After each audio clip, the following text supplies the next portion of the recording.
اعوذ باللہ من الشیطان الرجیم بسم اللہ الرحمن الرحیم۔ تہوار۔ استانی ردا مسکراتی ہوئی کمرہ جماعت میں داخل ہوئیں۔ بچے استانی ردا کو دیکھ کر خوش ہو گئے۔ انہوں نے کھڑے ہو کر سلام کیا۔ استانی صاحبہ نے بھی سلام کا جواب دیا اور سب کو بیٹھنے کے لیے کہا۔ ان سے حال احوال پوچھنے کے بعد استانی صاحبہ نے کہا، بچوں بتائیے ہم سب کون کون سے تہوار مناتے ہیں؟ سب سے پہلے جاوید اور زینب بولے کہ ہم عید مناتے ہیں، جس میں ہم نئے کپڑے پہنتے ہیں، عید کی نماز پڑھنے عیدگاہ جاتے ہیں۔ اس دن ہمیں عیدی بھی ملتی ہے۔ استانی نے دونوں کو شاباشی دی۔ اگلا سوال کملا سے پوچھا کہ آپ کون سے تہوار مناتے ہیں؟ کملا نے بتایا کہ ہم دیوالی کا تہوار مناتے ہیں اور اس کی تیاری بھی دھوم دھام سے کرتے ہیں، مٹھائیاں بانٹتے ہیں اور چراغا بھی کرتے ہیں۔ اتنے میں کشن سنگھ بولا، میں بھی بتاؤں گا، ہم بیساکھی کا تہوار مناتے ہیں۔ یہ ایک بہت بڑا میلہ ہوتا ہے۔ اس دن رنگ برنگے کپڑے پہنتے ہیں اور خوب اچھے اچھے پکوان بناتے ہیں اور ہم سب عبادت کرنے گردوارے بھی جاتے ہیں۔ شاباش، آپ سب کو تو اپنے تہواروں کے بارے میں خوب معلومات ہے، استانی بولی۔ پھر انہوں نے مائیکل سے پوچھا، آپ کون سا تہوار مناتے ہیں؟ مائیکل نے بتانا شروع کیا کہ ہم کرسمس کا تہوار مناتے ہیں اور اس دن چرچ جا کر عبادت کرتے ہیں، اور کرسمس کے دن سانتا کلاز بھی آتا ہے جو ہمیں بہت سارے تحائف دے کر جاتا ہے۔ استانی نے مسکرا کر مائیکل کو شاباشی دی اور کہا، اب میں تمہیں تمہارے تہواروں سے متعلق کچھ خاص باتیں بتاتی ہوں۔ بچے شوق سے ان کی باتیں سننے کے لیے متوجہ ہو گئے۔ بچوں، آپ سب جانتے ہیں کہ ہم سب ایک آزاد وطن پاکستان میں رہتے ہیں، اس لیے ہمیں ایک دوسرے کے رسم و رواج اور تہواروں سے متعلق معلومات ہونا چاہیے۔ ہمارے کچھ مذہبی تہوار ہوتے ہیں اور کچھ قومی۔ آج میں آپ کو مذہبی تہواروں کے بارے میں بتاتی ہوں۔ تہوار قوموں کی پہچان ہوتے ہیں۔ مسلمان سال میں دو بڑے تہوار عید الفطر اور عید الاضحیٰ مناتے ہیں۔ ان دونوں تہواروں کی دین اسلام میں بڑی اہمیت ہے۔ عید الفطر رمضان کے اختتام پر آتی ہے۔ یہ عید رمضان کے روزوں اور دیگر عبادت کا انعام ہے۔ مسلمان نئے کپڑے پہن کر نماز عید پڑھتے ہیں اور خوشی کے اظہار کے لیے ایک دوسرے سے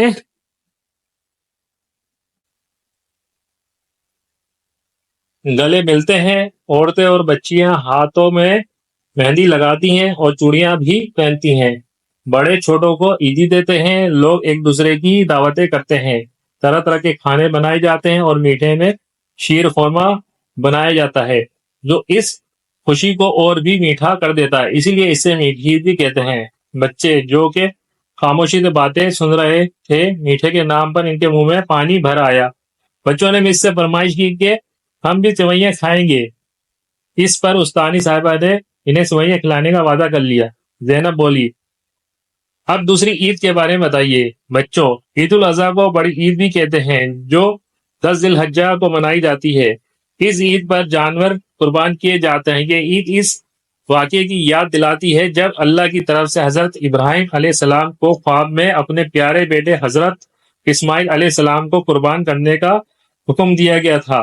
حضرت ابراہیم علیہ السلام نے اللہ کا حکم پورا کرنے کے لیے جب حضرت اسماعیل علیہ السلام کو قربان کرنے کے لیے لٹایا اور چھری پھیرنا چاہی تو اللہ نے اسی وقت حضرت جبریل علیہ السلام کے ذریعے ایک دمبا بھیجا جسے انہوں نے ذبح کیا۔ اس طرح اللہ تعالیٰ نے آپ علیہ السلام کی قربانی قبول فرما لی۔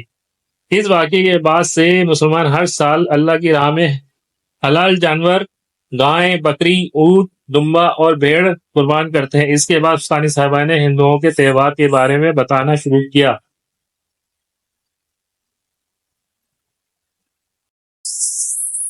بچوں، دیوالی جو دیپاولی کے نام سے بھی مشہور ہے، ہندوؤں کا ایک مشہور اور قدیم تہوار ہے۔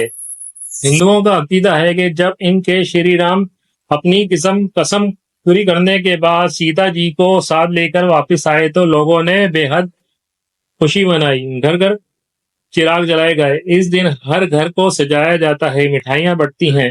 استانی صاحبہ نے اس کے بعد بچوں سے مخاطب ہو کر بتایا، بچوں، ہمارے سکھ بھائیوں کا بھی ایک تہوار ہے جسے بیساکھی بھی کہتے ہیں۔ اس تہوار کے موقع پر ہر سال بڑی تعداد میں سکھ شہری پاکستان کے شہر حسن ابدال میں پنجہ صاحب کے زیارت یعنی یاترا کے لیے آتے ہیں اور عبادت کرتے ہیں۔ اس دن سکھ یاتریوں کی بڑی تعداد ہمارے ہمسایہ ملک سے بھی آتی ہے۔ بچوں، کرسمس کو مسیح تہواروں میں خاص اہمیت حاصل ہے۔ اس کے لیے 25 دسمبر کی تاریخ بہت اہمیت ہے۔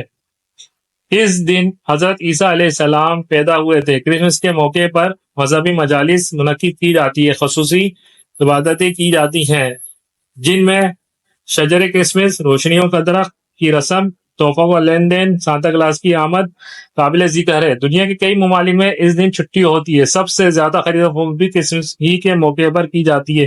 اتنے میں چھٹی کی گھنٹی کی آواز سنائی دی۔ بچے استانی صاحبہ کو سلام کرتے ہوئے خوشی خوشی اپنے اپنے گھر چلے گئے۔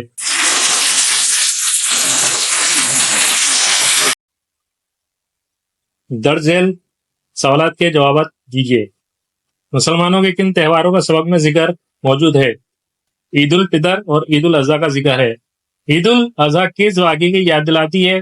حضرت ابراہیم اور حضرت اسماعیل علیہ السلام کی قربانی کے واقعے کی یاد دلاتی ہے۔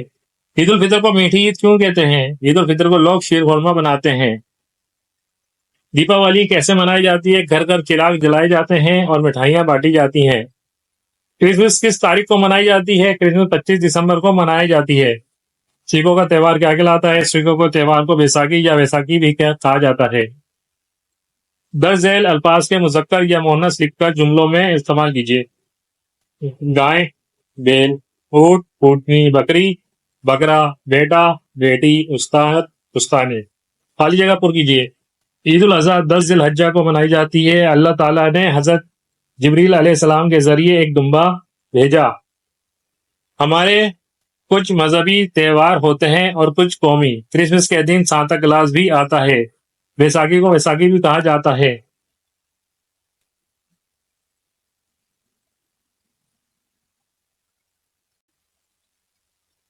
کالم الف کے لفظوں کو کالم ب کے درست جملوں سے ملا کر لکھیں۔ مسلمان مسجد جاتے ہیں، ہندو مندر جاتے ہیں، سکھ گردوارے جاتے ہیں، عیسائی گرجا گھر جاتے ہیں۔